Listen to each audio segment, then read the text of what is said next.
Ryrukin's Top 10s.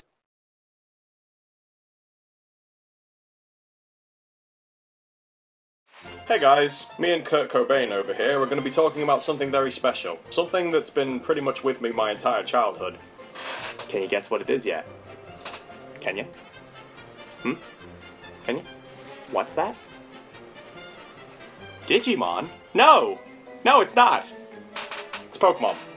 Pokemon has been with me pretty much my entire life. It pretty much started the whole gaming thing for me, and it's why I'm here right now recording this video. So, originally, I wanted to do a list of my top 10 favourite Pokemon, because Controller Disconnected recently have been doing quite a lot of Pokemon videos.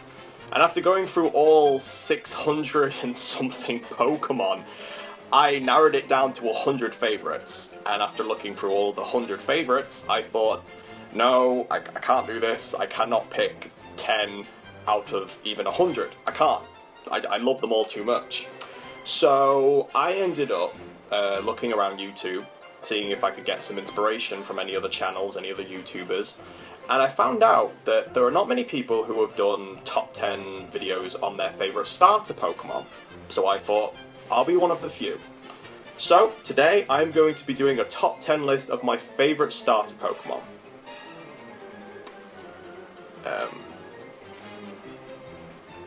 Sorry, it's not you.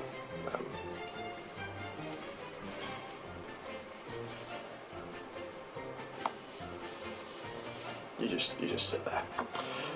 Let's begin. Number 10. Samurott, the formidable Pokemon. Now, let's not kid ourselves. Generation 5 had to be one of the worst out there. Ice creams, garbage bags, and Patrats running around with those freaky eyes. Ugh, creepy.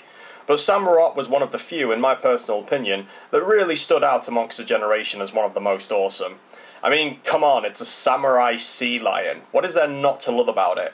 With the same base stats as the other two 5th gen starters, with a much better appearance and a pretty decent move pool, this sword-swinging badass became one of my favourite Pokemon in Black and White. But there's just one problem. That beard. I know it's a sea lion and all, but a couple of whiskers would have been completely fine. It would have been more than enough. Walrein doesn't look good with facial hair, so why did Game Freak think that Samurott would? After looking at it for a little while, I actually was reminded of Master Roshi from the Dragon Ball series. Nothing from Pokemon should remind me of the biggest pervert in DBZ. So that's why Sammy here is only at number 10. Get a shave, bro, then we'll talk. Number 9! Torterra, the continent Pokemon. Now, I don't have much to say about this 4th gen snapping turtle dinosaur, other than the fact that I love its unique battle types with grass and ground. It can learn some pretty sweet moves to counter its main weaknesses of fire and bug, with moves such as Earthquake and Rock Slide. Eat your heart out, fire types. Eat your heart out. Number 8. Blastoise, the shellfish Pokemon. Now, to have a 1st gen starter this low on the list, yeah, it's gonna take a lot of explaining, so hear me out. You're a kid, right? 8 years old, and Pokemon's pretty much taken over the entire world. The show is out, the games are out, but because of family situations, you don't have enough money to buy the games. So what can you do? Oh, woe is me, I can't play the games just like everybody else. Actually, no, that wasn't really the case. I had a really awesome friend who basically went, well, since you can't get it, here, I'll let you borrow mine. So I borrowed Pokemon Red from him, and I played it to death. And everybody kind of went the whole down the road of Charizard, and was all like, yeah, Charizard's the best, we're all going to pick Charizard, Charizard's the greatest, Charizard, Charizard, Charizard, Charizard! So I just kind of thought, well, if everybody's picking Charizard, I'm just going to pick, you know, Squirtle and get a Blastoise out of it and just hose down everything in my path. Which I did. And it was awesome. And yeah, the only reason that Blastoise is so low on the list, though, is because, well, I really couldn't get it to level 100 because I had a limited time because I borrowed the game. So I ended up having to give it back to my friend. But it still deserves a place on the list because it's a fucking turtle with guns. Turtle power. Number 7! Here we have Bayleef at number 7, the Leaf Pokemon. Now, hear me out. I love badass Pokemon just as much as the next guy, but look at this thing, it's so cute! Look at it, look at the little Bayleef, little badoo, cutie little Bayleef. You don't fuck with my Bayleef! I found Chikorita the cutest out of all the Johto starters, and when it evolved into this bigger, cuter, and more powerful looking version, I was so happy. My favourite attack on my Bayleef was Body Slam. Hands down, the best mental image I have ever had in Pokemon Soul Silver. Forget Stun Spore, I have a chance to paralyse my enemy in a way more fun way. Whenever Team Rocket came up to me and was like, "Hey, give us your Pokemon and we'll kick your butt," I was like, "Oh yeah, sure, here you go, please don't hurt me." Psych! Bayleef, use Body Slam! Bam! Paralysed. I swear, I think I got all the way to the league with Bayleef using nothing but Body Slam and Synthesis, and somehow it never got boring. I never liked its evolution though. Meganium just cranked up the happy and the cute way too high for a final form. So I gave my Bayleef an Everstone, and as long as she was body slamming something, she was always happy. She was a loving Pokemon. She just wanted to hug everyone and eat berries, and that's why she's on my list. Perhaps with the 6th generation of Pokemon coming out, Meganium might get an upgrade. I don't know. It'll look a bit more badass. Become a Meganium! Meganium Online. Number backwards 9. Sceptile, the forest Pokemon. Now, this is kind of a weird choice for me. It isn't as awesome looking as, say, I don't know, Blastoise or Torterra, and Bayleef is a happy ray of sunshine and body slams. So why is Sceptile number 6? Why is Sceptile above all of them? Truth be told, it actually holds quite a lot of sentimental value to me. The Hoenn generation was when Pokemania was pretty much dead, and even the hardcore fans were losing faith because of the 3rd generation's designs arguably being the worst so far. But me? I loved Pokemon Ruby. A lot. I played over 200 hours of it, and during those days and nights on my Game Boy SP, my Sceptile got Pokerus. Now, at the time, I had no fucking idea what this was. I thought it was some special kind of thing that only starter Pokemon could get, and when Nurse Joy explained it to me, I just kind of tilted my head and kept playing the game. But before I knew it, all of my Pokemon were infected, every last one. And then they seemed way more powerful. I couldn't explain it at the time, but now I know that when you get Pokerus, that doubles the EV values you get when taking down enemy Pokemon. But my Sceptile had started it all. My Sceptile had started this crazy Pokemon revolution in that game, leading an army of badasses into glorious victory, in a time when I needed it most. In a time where playing Pokemon had all of a sudden become something that I became a target of bullying for. Another reason I love this guy so much is the dude is fast. Really, really fast. And sometimes that can win a battle overall. On top of that, Sceptile has my favourite shiny sprite of any starter Pokemon, ever. Hands down. Number 5. Umbreon, the Moonlight Pokemon.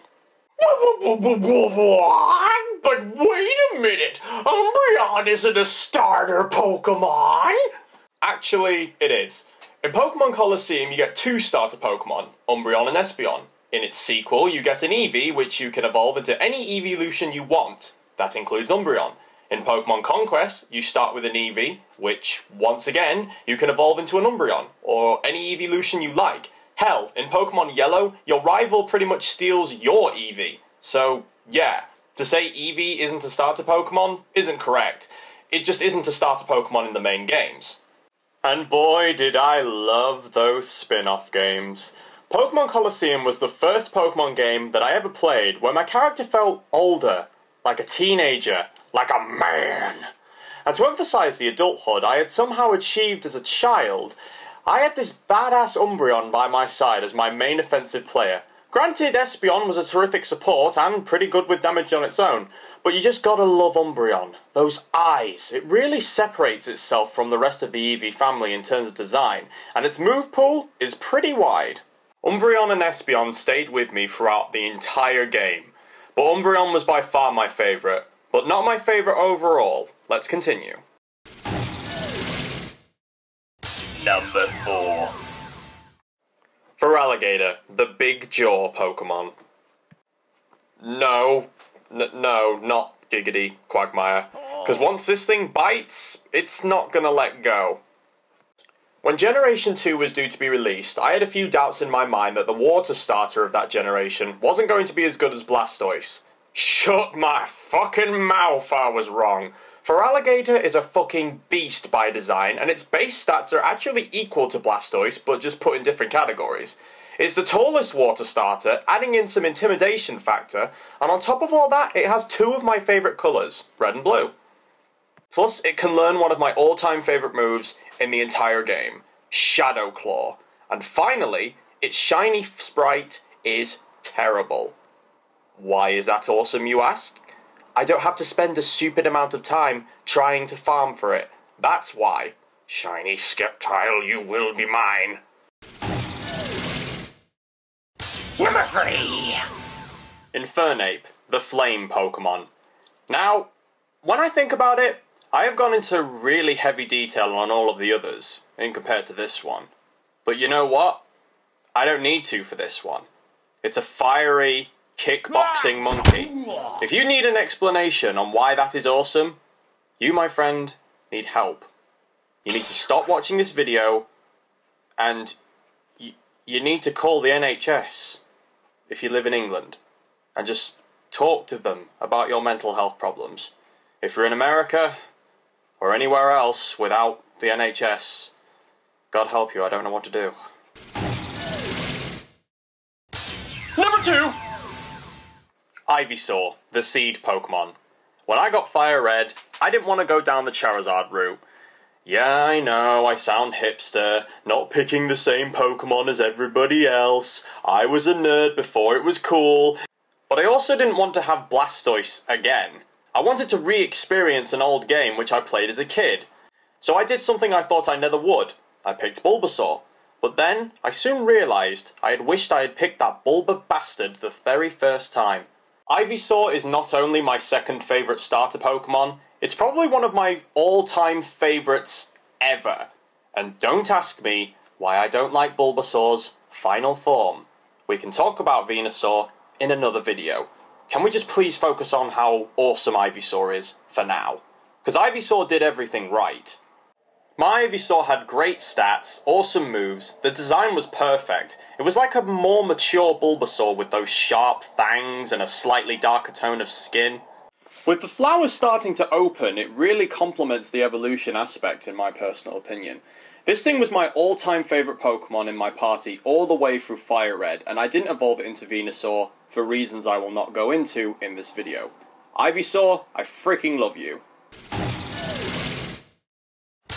Oh no! Here it is.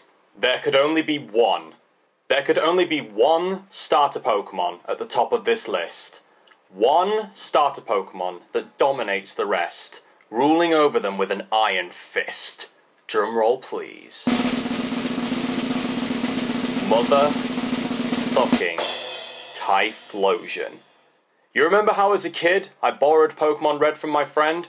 Well, when Gold and Silver came out, the reasons I couldn't have the first game no longer existed, and for my birthday I jumped onto a Game Boy Advance and bought myself Pokemon Silver.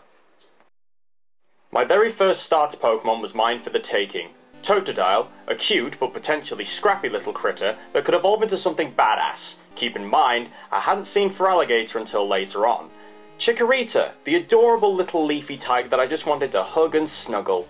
And then there was Cyndaquil, the fiery underdog. Its nose was big, it had Brock-like eyes, but it was awesome, in a weird way, and he evolved into something truly awesome, Quilava, and then finally, after all my hard work, a Typhlosion, which soared to not only my favourite starter, but my favourite Pokemon of all time, even now. I have so many memories with this Pokemon I will hold on to for the rest of my life. Well, that's it. I hope you enjoyed this video. Hopefully there'll be many more coming along. See ya. Ow! I hit the hot side. Spiddy Sam. Spiddy Sam. Best name ever. I think we should call him Terrence. Terrence. No, it's a tarantula.